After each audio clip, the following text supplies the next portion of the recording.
Welcome to Dabba Stories. I'm Janani. And Siddharth, This is our food. which came from this Dabba, our South Indian double thali from Sampurna Ahara. And we're here to tell you stories about life, the universe, and everything. So to start with, we realized that we've been talking to you a lot about the fact that our son Achintya is a major part of our lives. But then we go on and tell you stories about boring things. So we're going to start every Dabba stories from now on with an Achintya story.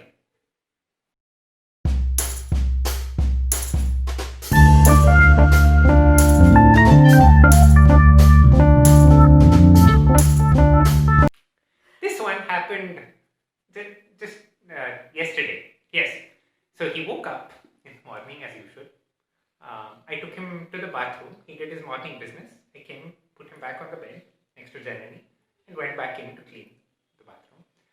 And as I was cleaning, I peeked out and I saw this scene. We were very, very happily cuddling. I woke up very sleepily, saw this equally sleepy baby staring beautifully into my face. Slowly he lifted his hand and he started playing with my hair. I was feeling very cozy and happy. So I closed my eyes for 2 seconds. And I woke up with him sticking his finger into my nose. It was going so calm and so well, and then suddenly she jumped. So speaking of unexpectedness, in today's Dabba stories, we want to tell you stories about unexpected skills that have found use in unexpected places. Janani was one of the first few people I met who clearly articulated that facilitation is a skill. It's something I'd been doing for a while, but I hadn't explicitly thought of it in terms of how do you facilitate community. And ever since then, I've been trying to take that skill into my workplace, into part of me, and so I really enjoyed that as an unexpected skill that I learned. for example, how we use the skill of facilitation when we met was. So we met when Siddharth was in St. Paul, I was in Bangalore. We decided on a phone call that we should try and see if this works. We had met in person earlier and chatted for 3 months. Yes. And I told him that I'm going to meet his parents the next day because we've been friends for a long time before any of this happened. And so he has to tell something to his parents so that this is not unexpected for them. So the next morning he tells me, I've spoken to them, it went well. No other details. That evening, both our families are meant to have dinner together. And I've not heard anything from Siddharth's family. And I'm just curious and very in suspense about the whole thing. So I tell my family, I'm going to go ahead of time. And I want you guys to come later because I need to have a conversation with them just to see how they're feeling.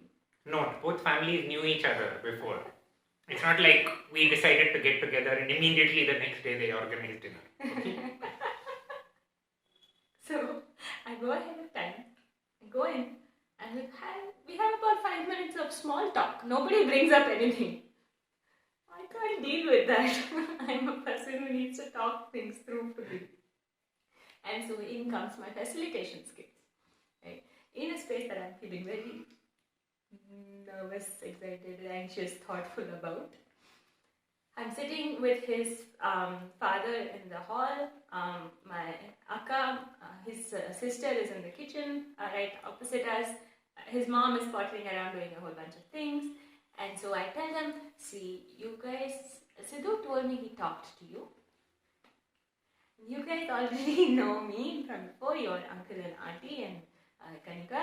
And so if you'd like to talk to me about something, I'm very happy to. And so talk about it, it's all okay.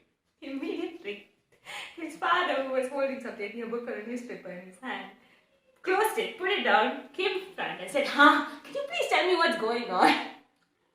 So I had told them that we were going to try out being more than friends. with no expectations or worries about if it goes well or not, and so on and so forth. And they'd agreed. Like, They're very confused about what do we mean more than friends. And so, at one point of time, I think they were wondering, like, do you not want to get married at all? Are you like not okay with the institution of marriage? so I had that entire conversation without him around for the first time. I think that my skills as a facilitator came in really handy. Not that I was the only one leading the conversation, but it helped me feel comfortable in that conversation. Yeah. Yeah, that worked out well. And I realized that I need to be significantly more high context in my communication. What have you found to be an unexpected skill? Well, so when I went to college, actually even before college, I quite liked computer programming. Not that I'd ever want to become a computer engineer, but it was just always fun. Like you could give me a problem to try and algorithmically solve or figure out how to code on a computer, and I'll sit until like 11:30 in the night and do it. Because it's just like, I know I can do it, but there's somewhere like a comma off, or I need to figure out exactly how to wrangle these things together. Time went on, I became an ecologist, and I realized ecological data is a big deal. Like there's a lot of it, ecologists are pretty good at working with it. And during my PhD, I was interested in how drought shapes grasslands. Lots of people have been doing studies in one place or another. It's like, but wait, there are so many people who've been observing grasslands for so long in so many places. They only just don't have weather data in a standardized way. So I ended up setting up a whole, I spent the better part of a year setting up a whole pipeline to gather weather data from like hundreds of sites around the world, etc. I got really good at this data business. Fast forward a couple of years, and a year ago, Achintya was just born. He was like 2 months old. We're in our room in Janani's parents' house, and I hear her brother Achyutan talking outside the room in the hall. And he was talking about he just set up Sampurna Ahara, and he was talking about but I need to figure out how to take these sheets and figure out how many customers are eating today. And I was like perked up, because otherwise I'd been in this haze, right? You have a newborn baby, you're just about like sleeping enough through the day, maybe, and so on. I was like, my ears perked up. I went out and I was like, wait, tell me, what are you doing? And like, I was horrified. He was trying to run this whole business using Google Sheets, like just spreadsheets manually. And Achyutan's figured out ways of using formulae and things in Google Sheets that I don't think I'm ever going to figure out in life. Mostly because I use like data-based languages. And then there it started. Like I realized he'd been spending hours every day doing tasks that could just be automated if your database structure was right. And I was like, yeah, sure, I can do that. And I set up a thing. And then we were discussing, and then I was like, oh wait, you can automate things over there too. And then I set up another thing. And then I was like, oh, but we could also try figuring out how to read all this text automatically. And so on and so forth. What started off as a delivery system became a full-fledged like scaling up recipes and giving instructions to cook system, became a like let's take in orders from online and process them this way system. Let's figure out what people are allergic to and accordingly change the recipes system. And it's just built, and I've had so much fun being like the software designer for Sampurna Ahara. It took me time to accept that this was software, because I was like, these are just scripts in an arcane statistical programming language that most real programmers would not use because R is like that. And yeah, so programming has been an unexpected skill that I never thought would end up being such a central part of this social enterprise that is Sampurna Ahara. Yeah. So, Speaking of Sampurna Ahara, do you want to tell them a little bit about food? well, I finished off the fruit. But As usual. There was guava and bananas and raisins. Ooh. Yeah. Didn't you see Okay, that? yes, I have some. Yeah. Then there's this interesting, I think it's mooli, radish and cucumber with like a creamy little dressing. I'm looking forward to it. And this one smells so nice. It's like a nice garlic smell. There's a lobia, I think. Cowpea and spinach dal. There's a gourd veggie, which I think has a peanut-based dressing. Some red rice and our trusty flaxseed laddu. Yeah.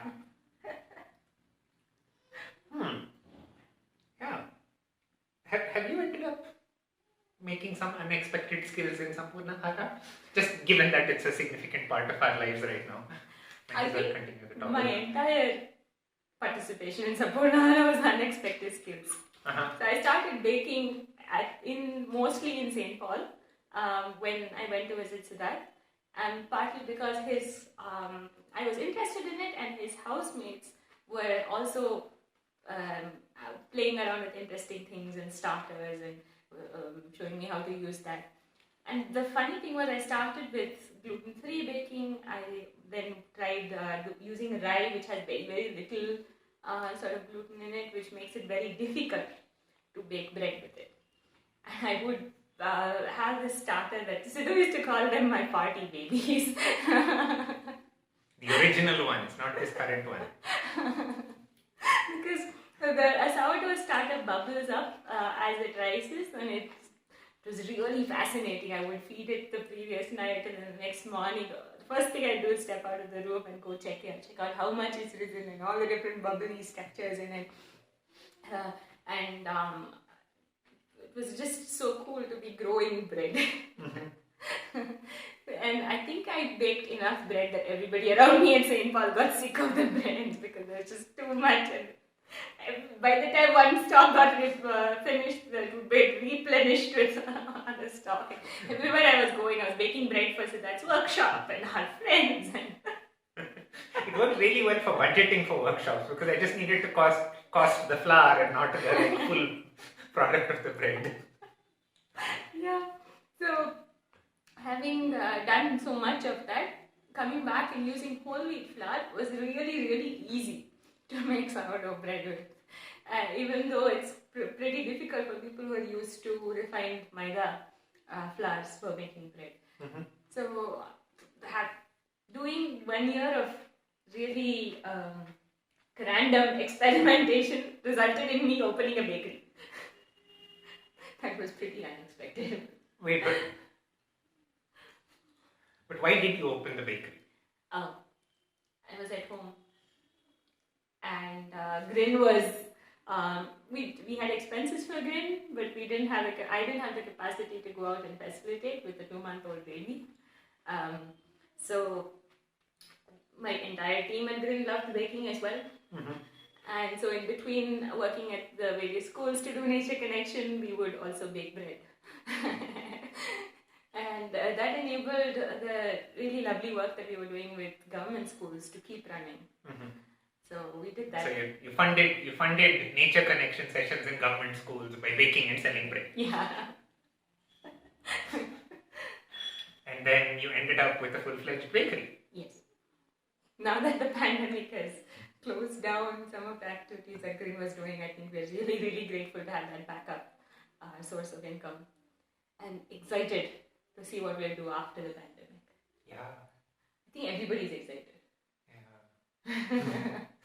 I'm sure the pandemic has necessitated like developing a lot of unexpected skill in facilitating things online is such a pain. But anyway. What are unexpected skills that you've built or you've used recently? And what are you up to during the pandemic? Yeah. let us know. And if you'd like more, do subscribe to us and tell us what you'd like us to talk about. This video continued to answer a long-standing question about how we met. We shall release that in bits and parts. Until next time, see you.